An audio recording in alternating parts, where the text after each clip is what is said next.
Welcome everybody to today's YouTube video. We're going to be going live. We're going to be talking about the five top virtual wholesale markets in 2024.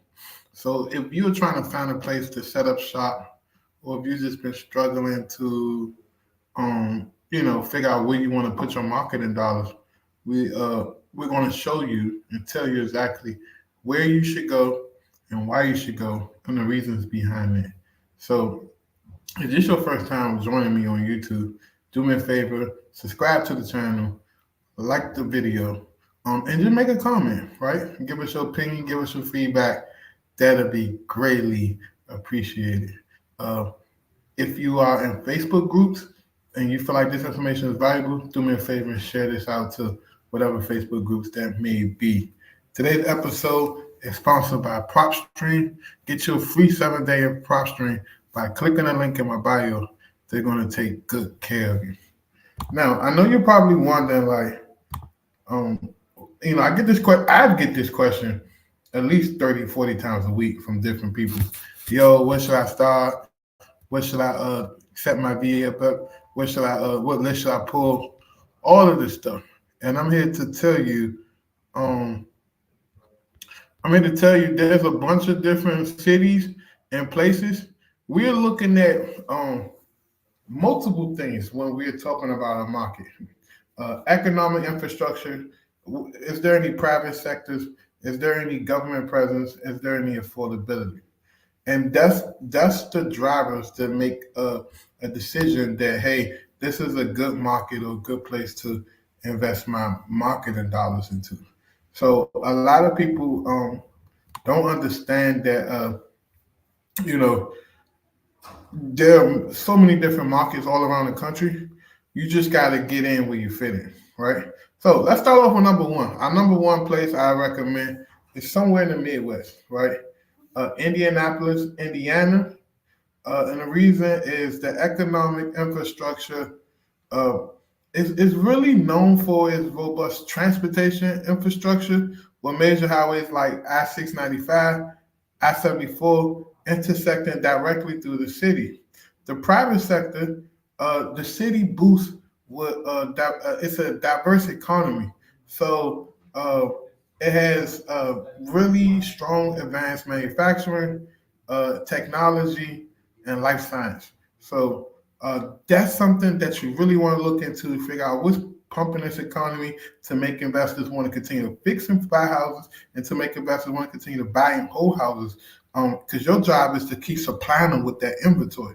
But if there's no reason for them to invest, they're not going to do it. Also, the cost of living, affordability, the cost of living in Indianapolis is lower than the national average, making it an attractive option for real estate investors. Our number two place is Columbus, Ohio, right? Uh, let's talk about Columbia's economic infrastructure. Columbus is strategically located with access to major highways such as I-70, I-71, and I-270. Is basically facilitating easy transportation so people can get in and out of the city. The private sectors, the city has a thriving finance, insurance, and healthcare sector with notable companies like Nationwide Insurance and Cardinal Health headquarters here. The government presence, Columbus home to the Defense Supply Center, a major logistics center for the Department of Defense, and various research institutions supported by different government funders. What that means for you is that you have a lot of Fed money back in this place, right? You have a lot of money that's really backing the infrastructure of this place. And so there's a lot of jobs. A lot of people keep coming in and out of, coming in the city for work, coming to work for the government. Anytime you have government presence, you're always going to have an okay economy, or you're always going to have people. Because you got to understand, when the government set up shop in someone's city or town, there's so many jobs to go with it, right? You have contract bidding, you have professionals, lawyers, litigators, politicians, companies. Like, you have so much infrastructure that a government creates that it drives the local economy for that particular market. The next, number three, is Philadelphia, Pennsylvania, right? Philadelphia benefits from its strategic location along the Northeast Corridor with access to major highways like I-95, I-76, and I-476. In the private sectors, the city has a really diverse economy with strengths in healthcare, education, technology, and manufacturing. It's also home to several Fortune 500 companies such as uh, Comcast. The government presence, Philadelphia hosts the Naval Surface Warfare Center and the Philadelphia Navy Yard, providing opportunities for defense-related industries. Now, let's talk about affordability. While certain neighborhoods may have higher prices, Philadelphia overall offers uh, relatively affordable real estate compared to other major East Coast cities such as New York and Washington, D.C. There's a lot of guys up Philadelphia killing it right now, especially if you can focus on infield development, infield lots. You can really make a bag in Philadelphia. Uh, People are taking townhouses and converting them into 3 units or 4 units, especially them corner lots where they tearing down the townhouse. They're doing an underpin on the other side of the townhouse beside it, and they're getting the setbacks and the easements approved by the city where they can go up 3 stories with a rooftop deck and build a 3 unit, 4 unit apartment building, condos, all that. So it's very attractive. So if you, I know most people are like, man, Philly, man, it's like a lot of investors there. Listen, Philadelphia is one of the cities where there were thousands and thousands and thousands of houses built. There are thousands of plots of land, thousands of places in the city where things are being misused, right? Where you can literally go into a block and redevelop it to something totally different. So you can go and take a townhouse and, like I said, convert it to a 3 unit, 2 unit duplex and really make a bag. So look more to Philadelphia. I love the state of Pennsylvania. Do a ton of business up there. I can't wait to really turn that back up in Pennsylvania. There's a lot of money to be made in the great state of Pennsylvania. That's just my opinion, honestly. And next, number 4 is Pittsburgh, Pennsylvania. Now, I personally never done any deals in Pittsburgh, but it's a very attractive place, and it's right there beside the Ohio line. So you can, if you close by, you can have the best of both worlds. So economic infrastructure, Pittsburgh is well connected with major highways, I-76, I-79, and I-376, and it benefits from its location near the 3 rivers, facilitating transportation and trade. So the private sector, the city has undergone a transformation from a steel producing hub to a center for technology, healthcare, and education. It's home to companies like Google, Uber, and Mellon University. Also, the government presence, Pittsburgh hosts military facilities like the 9/11 Air Wing Lane, and is supported by federal research funding, particularly in fields like robotics and cybersecurity. So there's a lot of federal money, flowing through that city. So obviously, when you got federal money flowing through a city, you're always going to have job creation. You're always going to have people needing somewhere to stay, and you're always going to have people needing somewhere to rent. So if you're supplying the inventory to investors, you're really going to make a big bag. And then the last city, I want to throw a wrench in there. I have a client, he works upstate New York, so I just want to throw it out there. Buffalo, New York. Buffalo benefits from its proximity to the Canadian border, and its access to major highways like I-90 and I-190, facilitating transportation and trade. Because it's a major hub to get into Canada, you get a lot of freight, a lot of transportation stuff, a lot of cargo that's coming out of there that's really driving that economy. The city has a diverse economy with strengths in healthcare, education, advanced manufacturing, and technology. It's also home to companies like M&T Bank and Rich Products Corporation. Uh, the government presence in Buffalo, uh, It hosts military facilities, such as the Niagara Falls Air Reserve Station, and it benefits from federal funding for projects like the Buffalo Niagara Medical Campus. Now, let's talk about affordability.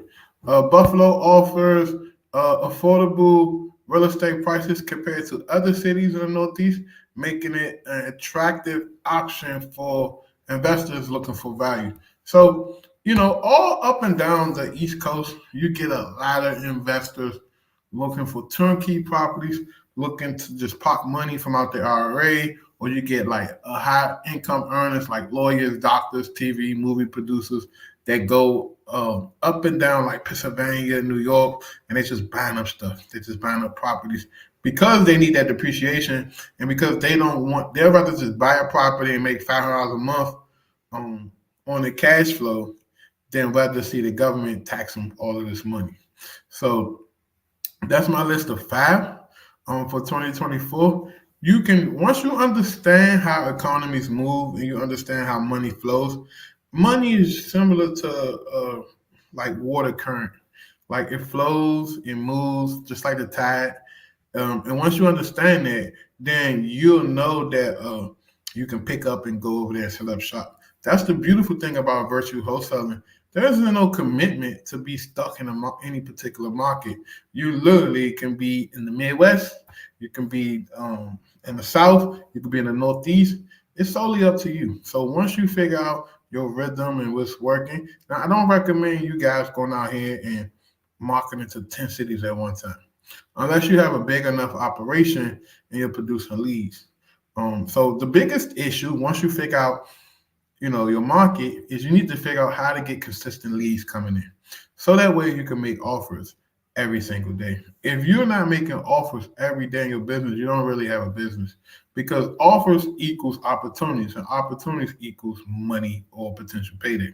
So the more opportunities you give yourself, the more chances you are to close contracts and ultimately go to settlement and get paid through the escrow. So that's why I say a lot of entrepreneurs struggle in this business, because they're not creating enough opportunities for themselves. They're not speaking to enough people. In a week's time, they may only make 2-3 offers. But the truth and the reality is, it takes about between 8 to 14 offers to get a contract. So if you're only making 2 offers a week or 3 offers a week, realistically, you probably maybe only getting 1 contract a month. And even when you get that contract, there's still a 30 to 45 days, sometimes 60 days turnaround to get funding, to get funded, to close that file. So you go from getting a lead to waiting another additional 90 days to get paid from that lead. And God forbid there's any title issues and title work or probate issues or liens or anything of that sort, that can really slow down the process. So I tell people, it's all about value. Even if you're a one-man show or you got a couple of VAs, it's all about value. It's about getting many contracts in your system and your pipeline as possible, finding as many buyers that's interested in buying this stuff, and building up a moat, building up your own deal dam. So you got all these deals and they just flowing over. And once you get to that point, you'll get to a point where you're closing 1 transaction a week. And once you get to that point, it's predictable, because now I know every week I got money coming. Because what happens is wholesalers, they get a deal here and there, and they'll get a $20K check, and then for the next 3 months, every week they spend $2,000. And then in 8 weeks, 12 weeks, their money is completely gone. So if you can get checks coming in consistently to replenish what your operation is spending on and your needs are, you'll be in good shape. So this is what a lot of the $30,000, $40,000 mentors are teaching their clients. So I'm just giving to you guys free of charge, just because I want you to see that you got to pick a good market. You got to know why you're in that market. You got to know the infrastructure and what's going on. Know the economic development plan, and get ahead of this. Because if you know that they just rezoned a certain side of town to be able to build skyscrapers and condos, then you can go over that side of town and knowing that investors over there are ready to buy properties and make offers, and be the first person to bring these quality deals to the investors that's willing to pay. So if you didn't watch my video from yesterday, we talked about posturing, pulling lists, and posturing. Go watch that, and then you watch this and you put it together, and it starts to make sense. Once you really understand A to Z how this operation is ran, you can really build a great solid business. That's it for me today. Listen, if you're interested in working with me, head over to my website, CEO929.com, book a call, and let's talk about how we can help you. We have amazing programs. If you just want a done for you setup where we come in and set up everything from A to Z, I encourage you to get the Business in the Box program. It's only $5,000. There's no $30,000, $40,000 Google prices on what we do. So if you feel like you can afford that, book the call. Even if you feel like you can't afford that, still book a call. We have other products for you that may fit your needs. Other than that, I see you in the next one. Do me a favor, like the video, comment on it, and let me know what you think. I'm going to be going live every single day for the next 60 days and just provide value. Some days it may be real estate, some days it may be entrepreneurial stuff, but regardless, you're going to be seeing my face every single day. Talk to you on the next one.